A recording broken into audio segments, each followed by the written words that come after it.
Привет, меня зовут Лера. Последние 10 лет я занимаюсь росписью одежды. Думаю, каждый хотел бы попробовать начать расписывать одежду. Например, можно дать вторую жизнь своей толстовке, или футболке, или джинсовке, или джинсам, без разницы, любой своей одежде. Я расскажу, какие базовые инструменты нужны для создания первой росписи. Шаг номер 1 – это текстиль. Текстиль у меня свитшот хлопковый, изнанка у него петельная, но она может быть в принципе любой. Это свитшот фирмы ASOS. Вы можете использовать любой свитшот, который у вас просто завалялся где-нибудь в шкафу, и вы не знаете, стоит ли вам продолжать его носить. Ткань должна быть ровная. Когда растягиваешь ее, она не должна расходиться на полосы, иначе весь рисунок у нас сразу же потрескается при первой примерке. Например, вот на резинке, видите? Если мы вот так сделаем, она расходится на полосы. Если мы здесь что-то нарисуем, первое, что случится, оно все потрескается. Ткань должна быть натуральная, потому что краски, о которых мы поговорим чуть-чуть дальше, они предназначены для росписи натуральных тканей. Хлопок, лен. Здесь у нас 100% хлопок. В принципе, подойдет хлопок до 80%. Будет отлично. Может быть, даже и 70%. Пункт номер 2 – это, конечно же, краска. Краска акриловая по ткани. Для начала отлично подойдет краска Декола. Она мягкая, достаточно жидкая по своей консистенции. Вы можете посмотреть видео, где я сравнивала ее с Пепио, достаточно поверхностно, но, в принципе, полезно. Вот, она выглядит вот так, как сметанка или кефирчик. Она не сильно пахнет, если сравнивать ее с другими красками, вообще практически любыми красками по ткани. Она не так сильно пахнет, она пахнет, как мне кажется, пластилином, но, возможно, это не так, потому что каждому, наверное, она будет пахнуть по-своему. Краска идеальная. Стоит она примерно 100-120 рублей за баночку, в зависимости от региона, в зависимости от магазина. Они продаются наборами. Очень широкая палитра. Есть вот такие вот интересные цвета, типа мятный, есть всякие коралловые цвета, есть перламутровые краски, есть металлические оттенки. Выбор широк, цена хороша, производитель Санкт-Петербург, что не может не радовать. Для начала нам не понадобятся никакие праймеры, никакие разбавители, нам не понадобятся грунты какие-то акриловые, ничего такого не нужно. Вот все, что нам нужно им непосредственно для рисования из материалов, это краска. Все, нам больше ничего не нужно будет. Никаких закрепителей, никаких лаков. На баночке есть руководство, и в этом руководстве не написано «нанесите грунт», а потом нанесите краску, а потом залейте все лаком, а потом попробуйте сложить вашу футболку, и она треснет ровно во всех местах. Поэтому не рекомендуется использовать акриловую краску художественную. У Деколы эта серия называется глянцевая акриловая краска. Она не подойдет для росписи одежды. Конечно, вы можете расписать, если вы делаете это первый раз, если вы делаете в целом это один раз и чисто для себя, то, конечно, можно использовать и классический акрил, вот этот вот художественный. У меня в качестве примера из таких есть, например, енот. Енот, крафтовая краска, очень милая, очень красивые цвета. Она стойкая на ткани, но она с первого же слоя становится просто деревянной. Это невозможно будет носить. Когда вы ее сложите, она у вас потрескается. Она потрескается при первой же стирке.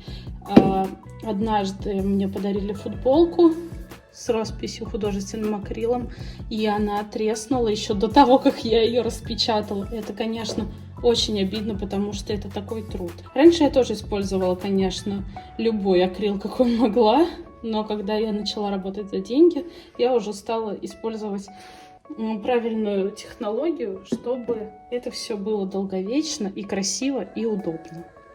Не рекомендуется смешивать разные бренды красок по ткани между собой, потому что они могут войти в какой-нибудь конфликт и отторгнуть друг друга вполне себе.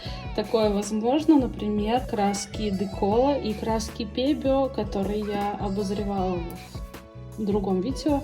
Они друг с другом не хотят особо дружить. Если вы накрасите сначала Деколой, а потом сверху накрасите Пебио, то будьте уверены, что Пебио скажет «до свидания». Она не собирается задерживаться вместе с Деколой.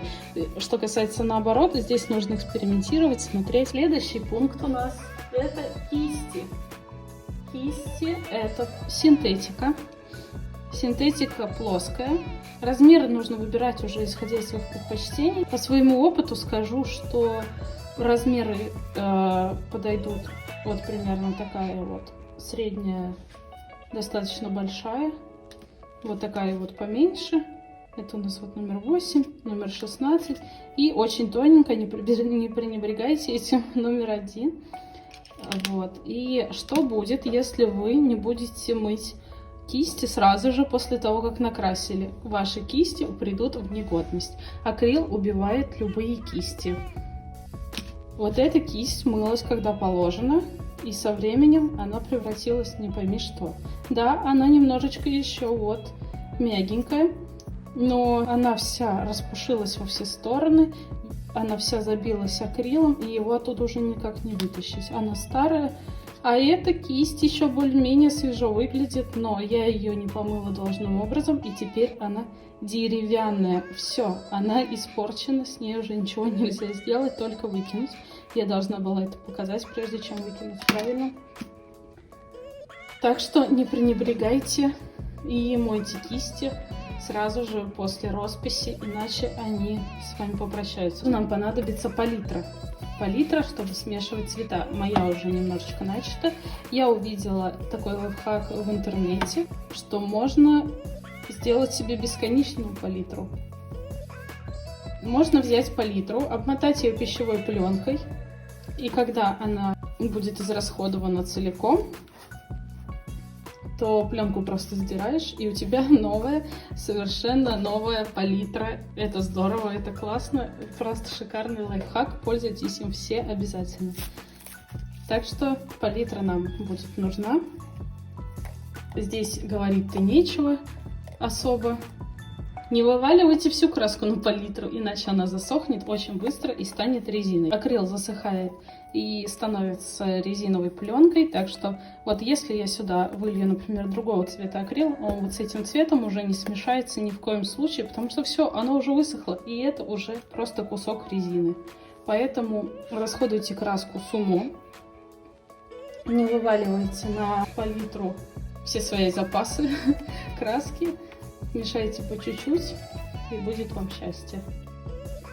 Также нам понадобится для переноса рисунков вспомогательные инструменты, такие как самоисчезающие маркеры, ручки с термоисчезающими чернилами. Мой фаворит — это, конечно, ручка с термоисчезающими чернилами, потому что она не исчезает, пока вы ее не прогладите утюгом или не обдуете горячим феном.